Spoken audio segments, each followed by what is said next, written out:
అందరికీ నమస్కారం.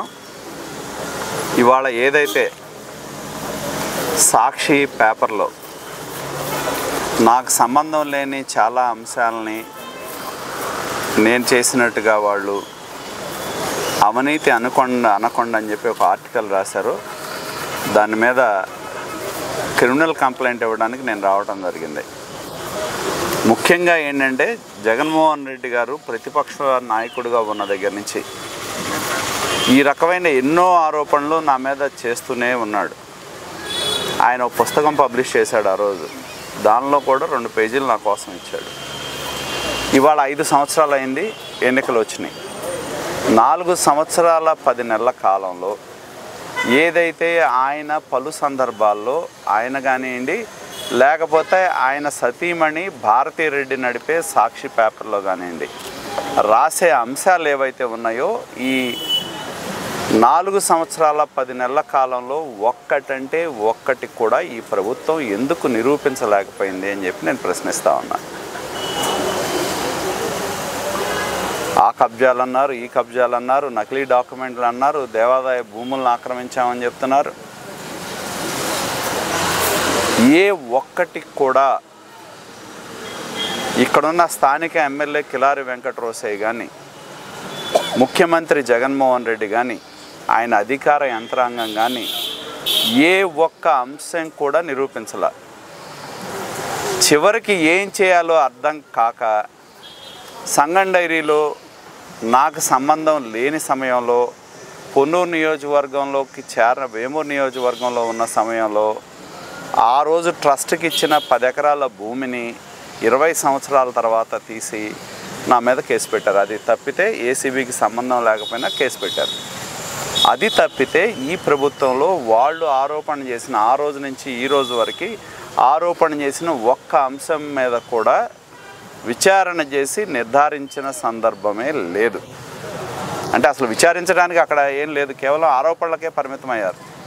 ఇవాళ అధికారం వచ్చిన తర్వాత ప్రతిపక్షంలో ఆరోపణలు చేశారంటే అర్థం ఉంది, అధికారంలోకి వచ్చిన తర్వాత కూడా అవే ఆరోపణలు చేశారంటే అసలు అర్థం లేదు. అధికారంలో ఉన్నాడు, బాధ్యత ఏంటి? నిరూపించాలి.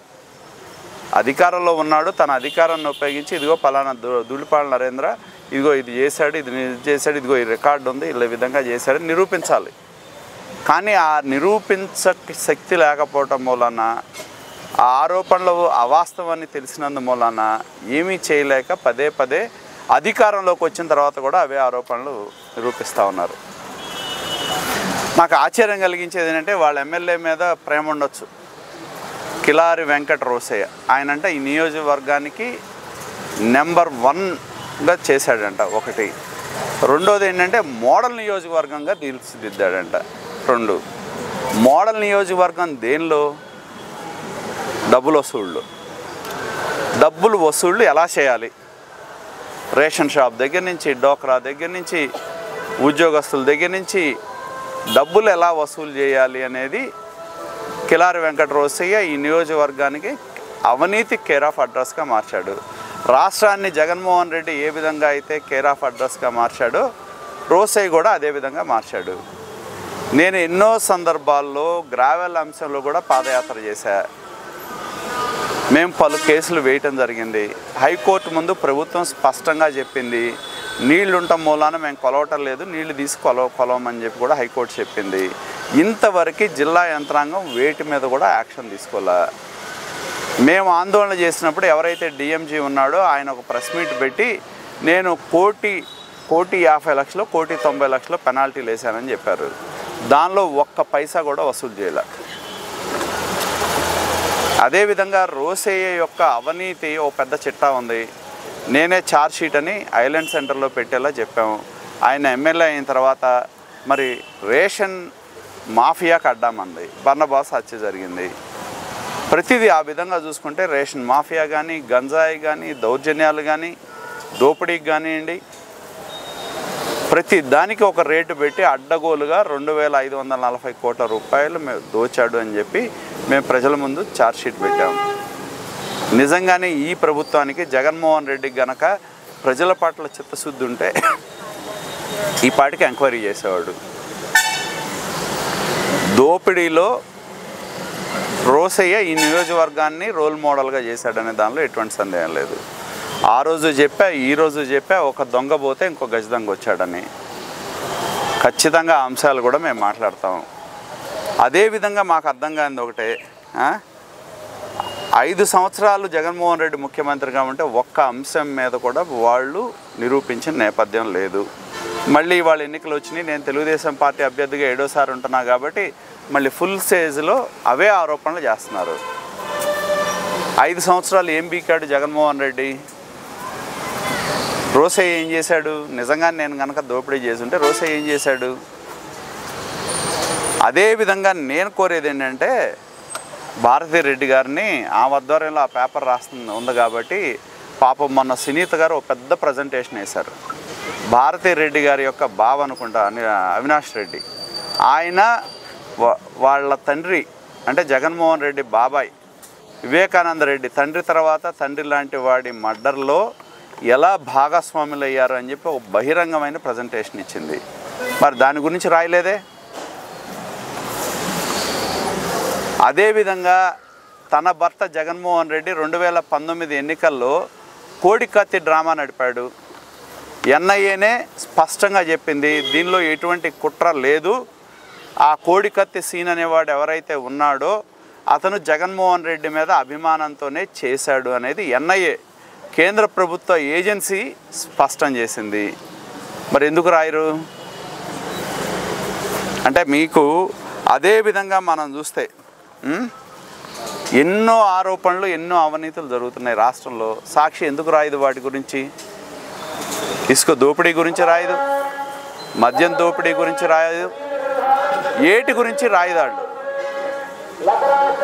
ప్రజల సమస్యల గురించి అసలు రాయరు. కాబట్టి ఏంటంటే చేతిలో పేపర్ ఉందని చెప్పి ఇష్టారాజ్యంగా రాయటం అనేది చూస్తే దాని వైఖరి మంచిది కాదు. నీ భర్త దోపిడీ గురించి రాయి, నీ బావ అవినాష్ రెడ్డి ఏ విధంగా గొడ్డల పొడితో ఇది చేశారో రాయి. అలాగే రాసలీలలో అంబటి రాంబాబు ఉన్నాడు, వారసత్వం ఉన్న రాంబాబు కానీ అంబటి మురళీకృష్ణ కానీ రాయి. వాళ్ళ గురించి వాళ్ళేదో సచ్చీరులాగా గంట అరగంట అని మాట్లాడే వాళ్ళు మంత్రులుగా ఉన్నవాళ్ళు, రాసలీల కుటుంబాలకు సంబంధించిన వాళ్ళు, వాళ్ళ గురించి ఎందుకు రాయరు మీరు?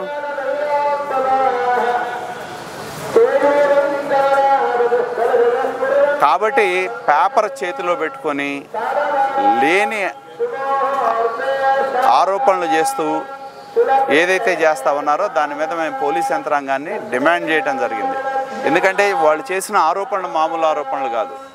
ఒకటి, నకిలీ డాక్యుమెంట్లు సృష్టించామనేది. నకిలీ డాక్యుమెంట్లు సృష్టించే పోలీసులు ఎంక్వైరీ చేయాలి. ఎవరైతే సాక్షి యాజమాన్యం, సాక్షి ఎడిటర్ కానీ, సాక్షిలో భాగస్వాములైన వాళ్ళని కానీ, గుంటూరులో ఉన్న చీఫ్ రిపోర్టర్ కావచ్చు, స్టేట్ బ్యూరో కావచ్చు, పొన్నూరులో ఉన్న రిపోర్టర్లు కానీ మేము సృష్టించిన నకిలీ డాక్యుమెంట్లు ఏంటో పోలీసులు తీసుకొని ఎంక్వైరీ చేయండి. దేవాదాయ భూములు కబ్జా చేశామంటున్నారు. ఏ భూములు కబ్జా చేశారో రాయండి. కిలారి వెంకట రోజయ్య చివరి వరకు ఆయన పదవిలో ఇంకా ఎలక్షన్లు వస్తే పోతాడు. ఆయన చివరిలో కూడా ఎండోమెంట్ ల్యాండ్కి 16 ఎకరాలకి లాంగ్ లీజ్ కోసం ఆర్డర్ తెచ్చుకున్నాడు. ఎందుకు రాయరు? ఎన్నో పోరాటాలు మేము చేసాం భావనారాయణ స్వామి భూములు కాపాడాలని. ఆ రోజు ఆటోనగర్ కోసమే ఆ భూములు అని చెప్పారు. ఆటోనగర్ కోసం ఆ భూములు అని చెప్పి చివరికి 16 ఎకరాలు ఎక్సెప్ట్ ఒక మనిషి కోర్టుకు వెళ్ళిన 4 ఎకరాలు తప్పించి మిగతా 16 ఎకరాలు మొన్న మార్చిలో ఎన్నికల ముందు లాంగ్ లీజ్ కోసం తెచ్చాడు. అవి కనపడవా? భావనారాయణ స్వామి భూములు కొట్టేయాలని ఎన్నో రకాలుగా ప్రయత్నం చేశాడు. చివరికి వాళ్ళ ఆవిడని ఒక ఎమ్మెల్యే భార్య భావనారాయణ స్వామి కమిటీలో బోర్డు మెంబర్గా ఉందంటే దేనికి ఉండాలి? దోపిడీ కోసమే ఉందని ఆ రోజు స్పష్టం చేసాం, ఇవాళ చేసాం. ఆ భూములు విలువైన కోట్ల విలువైన భూములు కొట్టేయడానికే నిరంతరం ప్రయత్నం చేశారు వాళ్ళు. ఎందుకు కనపడవు వాళ్ళకి? అలాగే మేము స్పష్టమైన ఆరోపణ చేసాం. ఆరోపణ కాదు, నిర్ధారించాం. ప్రభుత్వ లెక్కల ప్రకారమే చేబ్రోలు ఏరియాలో హార్టికల్చర్ క్రాప్స్ 800 ఎకరాలు తీసేయబడ్డాయి. అనధికారికంగా 700 ఎకరాలు దానిలో తవ్వారు. మేమేం ఊరికనే ఆరోపణలు చేయాల. ఎక్కడెక్కడ ఎవరికి పర్మిట్స్ ఇచ్చారు, ఎంత ఇచ్చారు, పర్మిట్ తీసుకునేది 20 సెంట్లు, తవ్వేది ఎకరాలు, 100 అడుగుల లోతులు తవ్వారు. కళ్ళ ముందు చూపెట్టినా కూడా ఇవాళ ప్రభుత్వం స్పందించాల, ఇంతవరకు యాక్షన్ తీసుకోవాలి. ఏం భారతిరెడ్డి గారికి అవన్నీ కనపడవా? అంటే వాళ్ళు దొంగతనాలు చేసినా పర్లా, దోపిడీ చేసినా పర్లా, దోచుకున్నా పర్లా, మా మీద బట్టి తప్పుడు ఆరోపణలు చేస్తారు. అందుకనే మేము పోలీస్ యంత్రాంగాన్ని స్పష్టంగా డిమాండ్ చేసింది ఏంటంటే, ఏవైతే వాళ్ళు చేసిన ఆరోపణలు, నకిలీ డాక్యుమెంట్లు సృష్టించడం కానీ, దేవాదాయ భూములు మేము ఆక్రమించామనేదాన్ని కానీ, లేదా మేము దౌర్జన్యాలు చేసామనే దాని మీద ఏవైతే ఉన్నాయో వాటన్నిటి మీద పోలీసుల్ని విచారణ చేసి ఆ డాక్యుమెంట్లు తెప్పించి పరిశీలన చేసి వాటిలో నిజంగానే వాస్తవం ఉంటే మా మీద తీసుకోండి, లేదంటే ఎవరైతే ఈ ఆర్టికల్ రాశారో వాళ్ళ మీద చర్యలు తీసుకోవాలని మేము డిమాండ్ చేయటం జరిగింది. మేము చట్టపరంగా క్రిమినల్ చర్యలు తీసుకుంటాం, రెండోది కోర్టు పరంగానూ తీసుకుంటాం.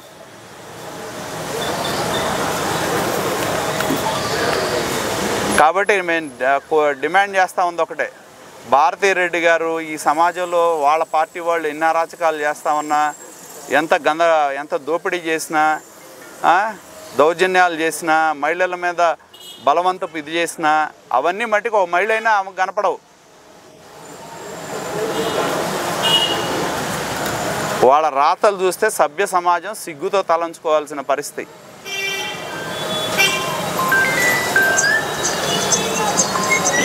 కాబట్టి మేము వీటి మీద గతంలో కూడా మేము ఒక నోటీస్ ఇచ్చాం. నోటీస్ ఇచ్చి మేము వాళ్ళు కనుక రిప్లై ఇవ్వకపోతే లీగల్గా, క్రిమినల్ పరంగా, లీగల్ పరంగా అన్ని చర్యలు కూడా తీసుకుంటాం. ఇంతకుముందు 2 కేసులు వేసాం, హైకోర్టులోకి వెళ్ళి స్టే తెచ్చుకున్నారు.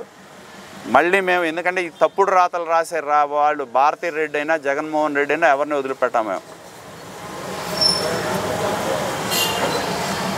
అధికారులను చేతిలో పెట్టుకొని ఇవన్నీ తప్పించుకోవాలంటే సాధ్యపడేది కాదు. మేము డిమాండ్ చేస్తూ ఉంది ఒకటే, వీటి మీద పోలీసులను మేము డిమాండ్ చేసింది ఒకటే, సమగ్రమైన విచారణ చేయండి. తప్పుడు వార్తలు రాసిన విలేకరులు కానీ, బ్యూరోలు కానీ, మేనేజ్మెంట్ మీద కానీ చర్యలు తీసుకోవాలని డిమాండ్ చేశాం. రోడ్డు ఉంటే రోడ్డు నుంచి ఇంత దూరం వదిలిపెట్టాలి, పబ్లిక్ ప్లేస్ ఉంటే ఇంత దూరం నుంచి వదిలిపెట్టాలి, దాని చుట్టూ వాళ్ళు చెట్లు నాటాలి, దుమ్ము లెగకుండా ఉండాలి, ఇంత లోతు మాత్రమే తీయాలి అనేది స్పష్టంగా పర్మిషన్స్ ఇస్తారు. ఎన్విరాన్మెంటల్ క్లియరెన్స్తో ఉన్నాటితో సహా లేని వాటి మీద కూడా అడ్డగోలుగా తవ్వేశారు. ఇవాళ కూడా తవ్వుతూ ఉన్నారు వైకాపా నాయకులు.